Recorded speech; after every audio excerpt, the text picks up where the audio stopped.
একটা ছোট্ট মেয়ে টেক্সট করেছে, ভাইয়া আমি ঢাকাতে বেইলি রোডের একটা নামকরা স্কুলে পড়ি। আমরা দুই বোন, আহ, আগে পিছিয়ে আমাদের জন্ম হয়েছে। কাইন্ডস অফ জমজ যেটাকে বলে এটাও হতে পারে আমার মনে হয়, যেহেতু সে লিখেছে আগে পিছিয়ে জন্ম হয়েছে এবং লিখেছে যে আমরা দুজনই এবার এসএসসি পরীক্ষা দিয়েছি। আমি এ পেয়েছি, আমার বোন সে গোল্ডেন পেয়েছে। তাই বাসায় আসার পরে যখন মাকে আমার রেজাল্ট বললাম, আমার সাথে ভীষণ খারাপ ব্যবহার করেছে এবং অনেক অপমানমূলক, মানে বকাঝকা করেছে, যেটা আমার বোনকে করেনি। আমরা একই সাথে পড়তাম। আমি আমার মতো চেষ্টা করেছি, বাট আমার রেজাল্ট ভালো হয়নি, আমি এ পেয়েছি। আমার বোন গোল্ডেন পেয়েছে। তাই তাকে অনেক ভালো ব্যবহার করছে আমার সামনে, অনেক ভালো কথা বলছে, আর আমাকে প্রতিটা কথায় কথায় ইনসাল্ট মূলক কথা বলছে। আমার আম্মু আপনার ভিডিও দেখে, আমি প্রায় সাউন্ড শুনি, মাঝে মাঝে আমাকেও দেখিয়েছে দুই একবার আপনার ভিডিও। তাই মনের কষ্ট নিয়ে আপনাকে লিখলাম। কি করব বুঝতে পারছি না, কষ্ট পেয়েছি অনেক, এখনো খারাপ ব্যবহার করছে রেজাল্টের পরে। ধন্যবাদ তোমাকে, তুমি করেই বলি। তার আগে ছোট একটা গল্প বলি। লোহা চিনো তো সবাই, মজবুত লোহা। আতুর না আতুর কি বলে না, লোহার তৈরি। আর স্বর্ণ, যেটাকে সোনা বলে। লোহা আর সোনা একদিন দুজনে বসে গল্প করতেছিল। তখন সোনা সে লোহাকে বলতেছিল, লোহা তোমাকেও আগুনে পুড়ে তারপরে পিটায়, আমাকেও আগুনে পুড়ে তারপরে কিন্তু আমাকেও পিটায়। কিন্তু পার্থক্য হচ্ছে আমরা দুজনই তো আগুনে পুড়ি, অনেক কষ্ট করি, অনেক কষ্ট হয়। বাট আমাকে আগুনে পোড়ার পরে যখন আস্তে আস্তে করে পিটিয়ে আমাকে দিয়ে বিভিন্ন ধরনের গহনা বা অলংকার তৈরি করে, আমি তো তোমার মতো এত ডাকাডাকি করি না। কিন্তু তোমাকে আগুনে পোড়ানোর পরে যখন গভীর রাতে অনেক জোরে জোরে তোমাকে পিটায়, আর তোমার অনেক জোরে জোরে কান্নার শব্দগুলো আমার কানে লাগে। আমাকেও পিটায়, আমি তো তোমার মতো এত বেশি কান্নাকাটি করি না, তুমি কেন এত কান্না করো? একটু সিরিয়াস ব্যাপার, গাড়িটা একটু থামাই, আমার সামনে লাইট নেই তাই।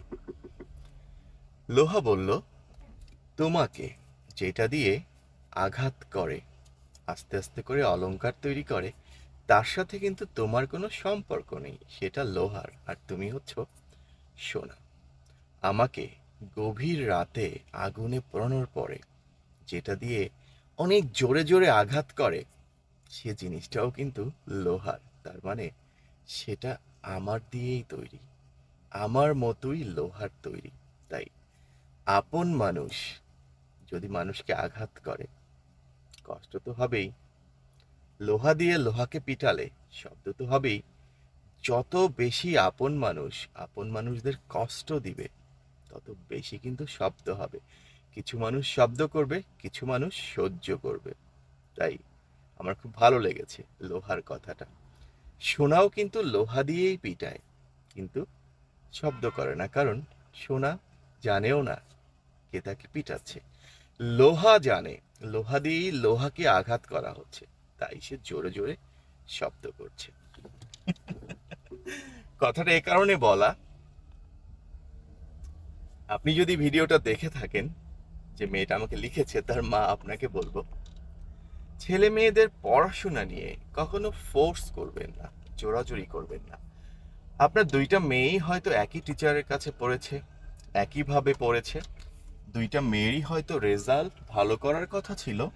আনফর্চুনেটলি একজন গোল্ডেন পেয়েছে, একজন এ পেয়েছে, পাস তো করেছে। আর যে এ পেয়েছে ও কিন্তু ভালো রেজাল্ট করার জন্যই পরীক্ষা দিয়েছে, হয়তো ওর নসিবে নেই, ও পায়নি। আপনি যদি ঘরে বসে তাকে নিজের মেয়েকে ইনসাল্টমূলক কথা বলেন, নিজের মেয়েকে বারবার একই কথা বলে, যেটাকে বলে খোঁটা দিয়ে থাকে, তখন এই মেয়েটার মানসিকতা নষ্ট হয়ে যাবে। যেমন সে লিখতে বাধ্য হয়েছে আমাকে, আমাকে সে চেনে না, জানে না, কিছু না, আপনি শুধু আমার ভিডিও দেখেন মাঝে মাঝে হয়তো, সেটাই আমাকে লিখেছে, কারণ মনের দুঃখ প্রকাশ করার জন্য। তাই বলবো, যে রেজাল্ট করেছে ভালো করেছে আলহামদুলিল্লাহ। যদি কেউ ফেলও করে থাকে, তবুও নিজের সন্তান, তাকে শাসন না করে, বাজে কথা না বলে, বকাবকি না করে পরবর্তীতে ভালো রেজাল্ট করার জন্য উৎসাহ দিন।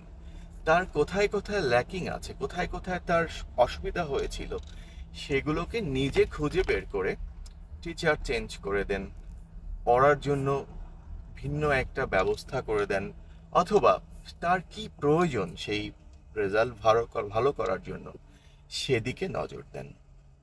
আপনি যদি বাজে কথা বলে, বাজে তার মানসিকতা নষ্ট করেন, সেক্ষেত্রে নেক্সট যে এইচএসসি পরীক্ষা দিবে সেখানেও কিন্তু সে খারাপ রেজাল্ট করবে। কারণ জোর করে, পিটিয়ে, বকা দিয়ে, মানুষকে দিয়ে সাময়িকভাবে ভালো কাজ করানো গেলেও পড়াশোনা করানো যায় না।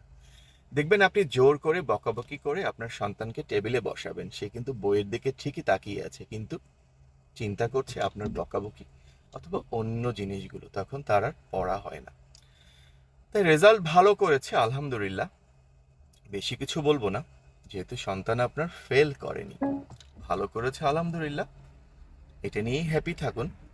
সামনের এইচএসসি এক্সামে যেন ভালো প্রিপারেশন নিতে পারে সে ধরনের সাপোর্ট দিন।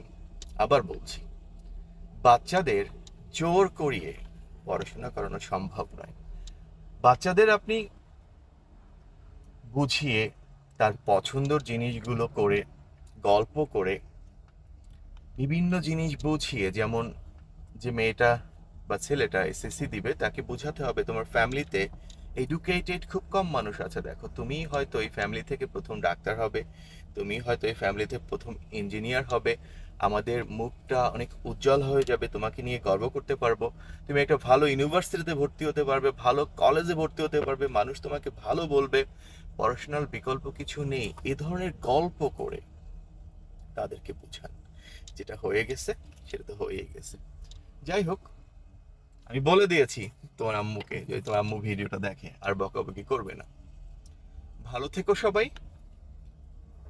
বাচ্চা যারা আছে, যাদের আছে, তাদেরকে কোনো কিছু নিয়ে প্রেশার ক্রিয়েট করবেন না, বুঝিয়ে বলবেন, আস্তে আস্তে করে, একদিনে সব বোঝানোর চেষ্টা করবেন না, একটা সময় বুঝে যাবে।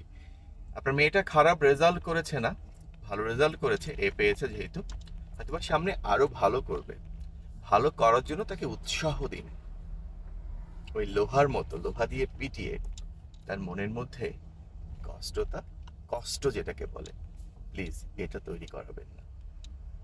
ভালো থাকো সবাই, লাভ ইউ গাইস।